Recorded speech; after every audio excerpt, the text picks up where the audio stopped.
एखाद्या धर्माचा जाणीवपूर्वक अपमान करणं हा खरं तर एक गुन्हाही ठरू शकतो अनेक देशांमध्ये। साधारण 1.5 वर्षापूर्वी स्वीडनमधल्या एका घटनेनं जगभरात खळबळ उडाली। एका तरुणानं मुस्लिम धर्मग्रंथ कुराण हा जाळला। ही व्यक्ती म्हणजे 38 वर्षांचा सलमान मोमिका।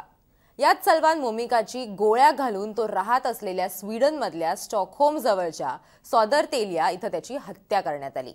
ही हत्या कशी झाली, का करण्यात आली, कुराण जाळणारा सलमान नेमका कोण आहे, हे सगळं या व्हिडिओतनं समजून घेऊयात। नमस्कार, मी देवयानी आणि तुम्ही बघताय मुंबई तक। स्वीडनमधील मशिदीसमोर कुराण जाळणाऱ्या आंदोलक सलमान मोमिका याची बुधवारी संध्याकाळी अज्ञातांकडून हत्या करण्यात आली। बीबीसीनं दिलेल्या माहितीनुसार स्टॉकहोममधील सॉदरतेलिया इथं एका अपार्टमेंटमध्ये म्हणजे घरामध्ये 38 वर्षीय सलमानवर गोळ्या झाडण्यात आल्या।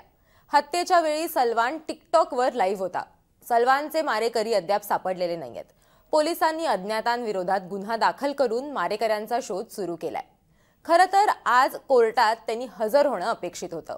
सलमान मोमिका आणि त्याचा मित्र सलमान नाझिम यांच्यावरती स्वीडनमध्ये इस्लाम विरुद्ध द्वेष पसरवल्याचा आरोप होता। 16 जानेवारीपासून स्वीडिश न्यायालयात त्याच्या विरुद्ध खटला सुरू आहे। याबाबतचा जो निर्णय आहे तो 31 जानेवारीला दिला जाणार होता। दोघांना आज स्टॉकहोम जिल्हा न्यायालयात हजर करण्यात येणार होतं। कोर्टात न्यायाधीश गोरान लुंडाहल यांनी त्याच्या मृत्यूची पुष्टी केली। सलमानच्या हत्येनंतर न्यायालयानं आता या निर्णयाला 3 फेब्रुवारीपर्यंत स्थगिती दिली आहे। सलमान मोमिकाचा मृत्यू झालाय त्यावेळी निकाल देण्यासाठी आणखीन वेळ लागेल असं न्यायालयानं म्हटलंय। 2023 मध्ये काय झालं होतं? 2023 मध्ये सलमाननं असं काय झालं की त्यांनी कुराण जाळली?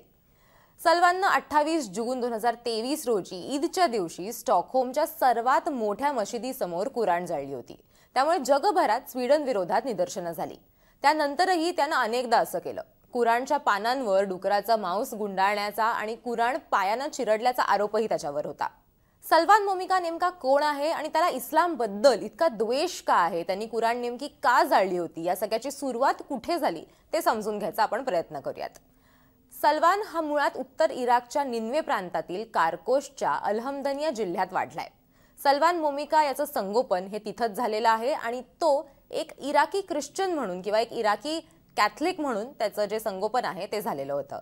2006 ते 2008च्या सिव्हिल वॉर दरम्यान इस्लामिक स्टेटनं ख्रिश्चनांवर जो छळ केला किंवा ज्याला आपण रिलिजियस पर्सिक्युशन म्हणतो ते घडत असताना यांनी ऑसेरियन पेट्रियोटिक पार्टीमध्ये तो सामील झाला आणि त्याच्या मोसूल मुख्यालयात सुरक्षा रक्षक म्हणजे वॉचमन म्हणून किंवा सिक्युरिटी गार्ड म्हणून त्यांनी काम केलं। जून 2014 मध्ये आयसिस दहशतवाद्यांनी मोसूल ताब्यात घेतल्यानंतर मोमिका इस्लामिक स्टेटचा विरोध करण्यासाठी पॉप्युलर मोबिलायझेशन फोर्सेसचा भाग बनला। तो ख्रिश्चन युनिटचा सदस्य म्हणून लष्करी पोशाख परिधान करून बंदूक हातात घेऊन आणि इस्लामिक मूव्हमेंट ऑफ इराकच्या लष्करी शाखेच्या इमाम अली ब्रिगेडचा भाग असल्याचाही आपल्याला अनेकदा बघायला मिळालेला आहे किंवा तसे फोटोजही समोर आलेले आहेत।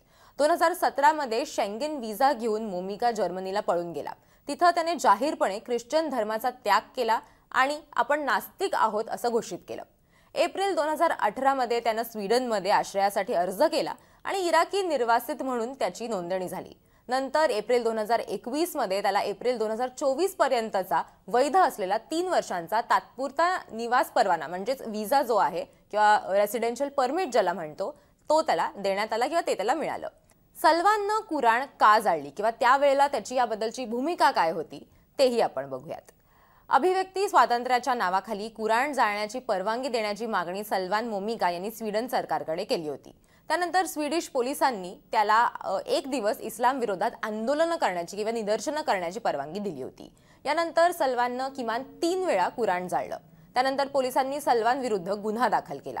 2023 मध्ये कुराण जाळायला जेव्हा त्याला मान्यता मिळालेली होती, खरं तर निदर्शनं करायला त्याला जेव्हा मान्यता मिळालेली होती त्यानंतर त्यांनी असं सांगितलं होतं की मी मुस्लिमांच्या विरोधात नाहीये तर मी त्यांच्या विचार आणि श्रद्धांच्या विरोधात आहे। मुस्लिम धर्माचा जगावर अत्यंत नकारात्मक प्रभाव पडला असून त्याला जगभरात जी आहे ती बंदी घातली पाहिजे असं सलमानचं मत होतं। तस्लिमा नसरीन, सॅम्युअल पॅटी किंवा सलमान आणि अशी अनेक उदाहरणं आहेत ज्यांनी इस्लाम विरोधात किंवा इस्लाम धर्माविरोधात जेव्हा जेव्हा भाष्य केलं त्याचे परिणाम आपल्याला जगभरात बघायला मिळाले।